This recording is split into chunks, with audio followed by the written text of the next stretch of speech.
अरे बचुआ स्वादे स्वादे चलू रे अच्छी खाना रे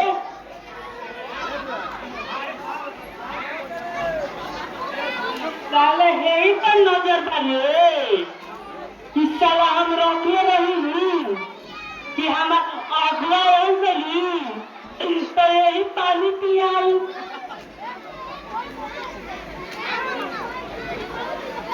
देवी पीबे तोरे धारे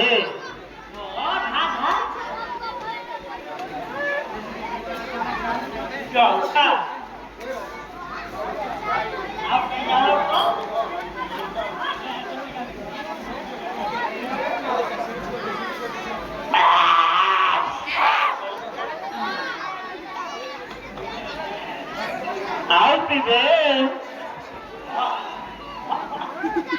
खाली हमें का नहीं पेहू का नया चाय वालू भैया ले पहले चिकना चिक जल्दी चीखे में बुझाता कि भीख देता रहे तो ज्यादा तो भीखे मिल जाता बा वही लाइक बोले बारे बाबू चिकना के बिन दारू पियल खराब हो चिकना के बिन दारू पियल खराब हो मत तोहरे के पिगाई मत तोहरे के पिगाई ऐसन शराब हो चिकना के बिन दारू पियल खराब हो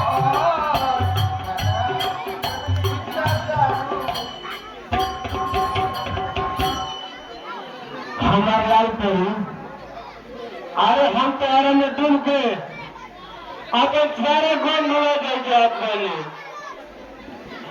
अरे तू हमारे अंदर जाके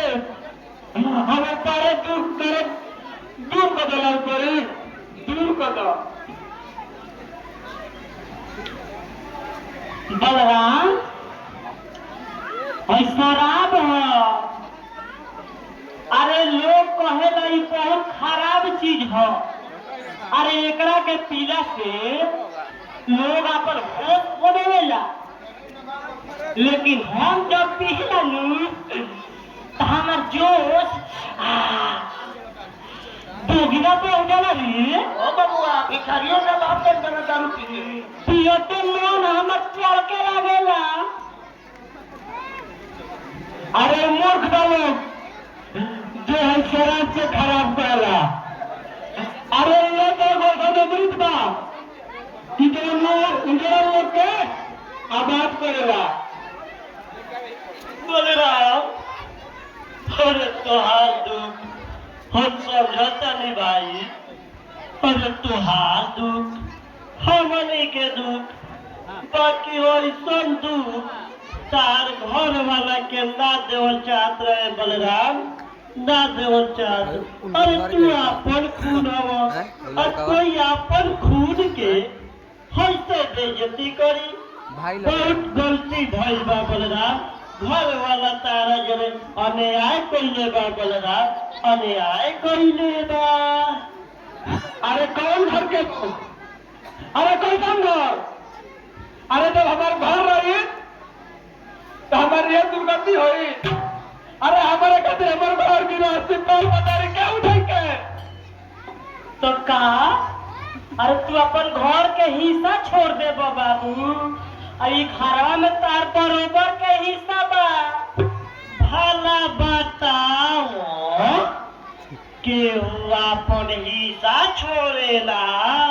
का हो भाई हाथना लोग बालो अपन हिस्सा छोड़ दे बालो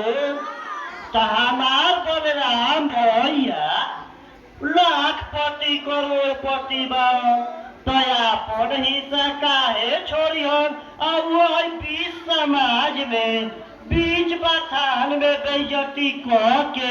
आ घर से निकाल देवल गई तो ई अपन हिस्सा काहे छोड़ी हम देखा बेचू हमारे घर कुछ हो समझ में नहीं किया हुआ हम ये जानता नहीं कि हमारा अपमान भइल बा अरे हमार बेइज्जती भइल बा हमरा अपने अपमान और बेइज्जती के बदला लेवे के बा। ई तो हम वो कहब।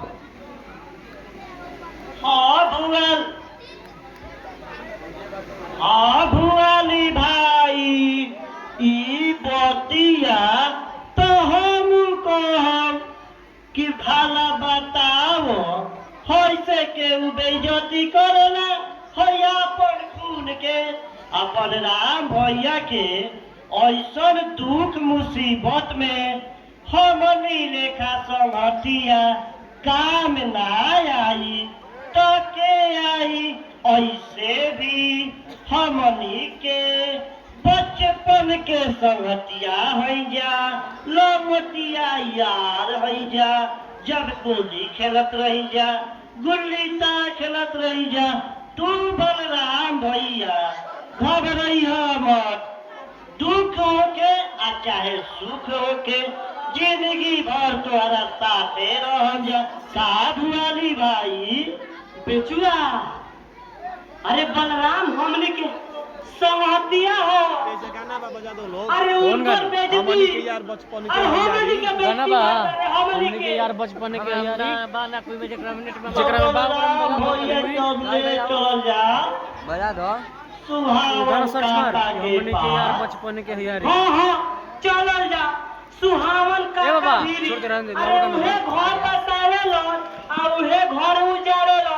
उहे कोनो रास्ता